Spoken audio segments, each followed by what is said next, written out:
Magandang gabi mga kaibigan, sa aking mga subscriber, sa aking mga silent viewer dyan. Magandang gabi sa inyong lahat, shout out sa inyong lahat. Mga kaibigan, may mga nahat ako ngayon,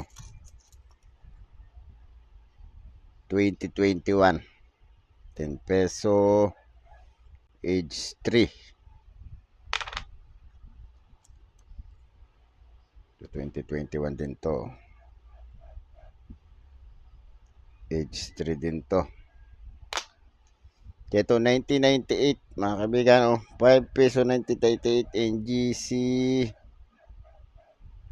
Ganda pa kasi niya, kumpleto pa scallop nito eh. Tsaka ito 2019 Nonagon. Tsaka ito 2017 1 peso age 3. Tatabi ko siya kasi maganda pa siya, Bihira ka makakakita nitong magandang ganito. Ito mga kaibigan, may binili akong coins kay ito, labo na ata mata ko kay Antique Coins Banknotes Collector. Nakailang beses na akong bumili dito sa kanya Buksan natin mga kaibigan.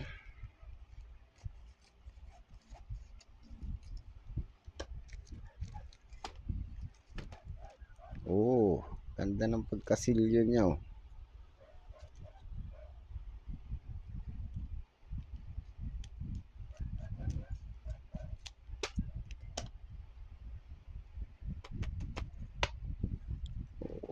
ganda, may balot pa.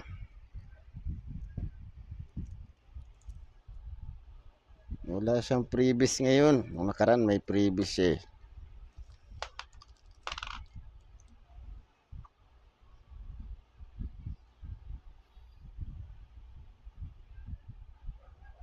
2017 10 peso.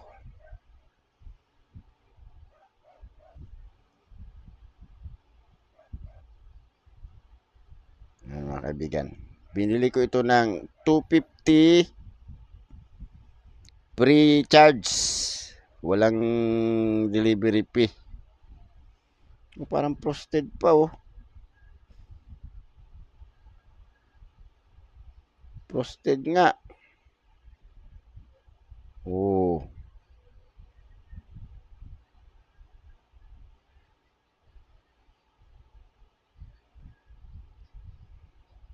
Frosted nga siya, 2017 yan mga kaibigan, Gamitan ko pa ng lente. 2017 binili ko ito ng 250 free of charge. Frosted siya. I-update na din natin ang presyo nito. Unahin natin yung kanyang pictures.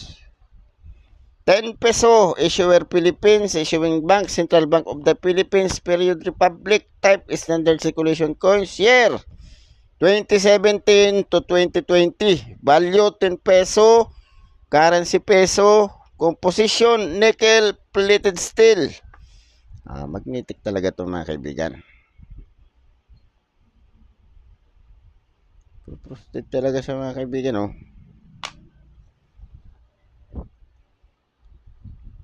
Weight 8 grams, diameter 27 mm, thickness 2.05 mm, shape round, technique meld, orientation, medal alignment. Medal alignment ito mga kaibigan, kasi pantay ito Pantay yan.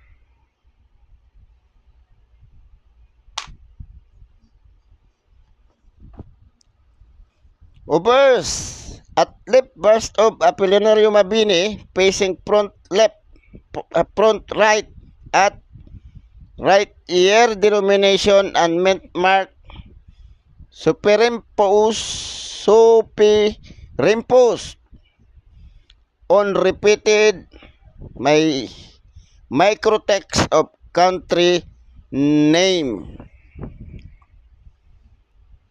Republika ng Pilipinas pala itong Republika ng Pilipinas. Ito, maliliit na ito mga kaibigan.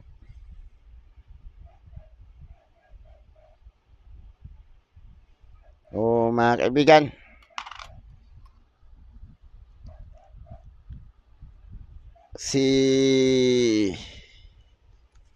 Ang tawag nito? Si Antique Coins Banknote Collector, legit siya. Maganda siyang orderan ng coins mga kaibigan. Minsan may previous siyang binibigay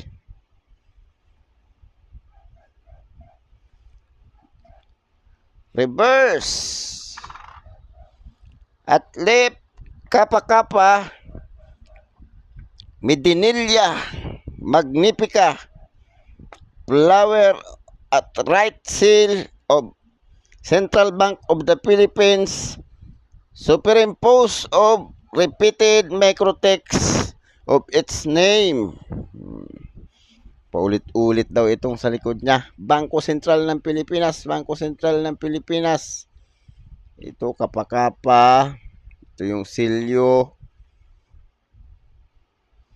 So mga kaibigan, baka naman pwedeng maglambing ng subscribe, pa-press ng subscribe, pa-press ng notification bell, pa-select ng all para ma-notify kayo pag ako nag-upload ng video. Pa-like na rin at kung gusto nyo i-share, pa-share na rin. Mga kaibigan, punta na tayo sa kanyang presyo.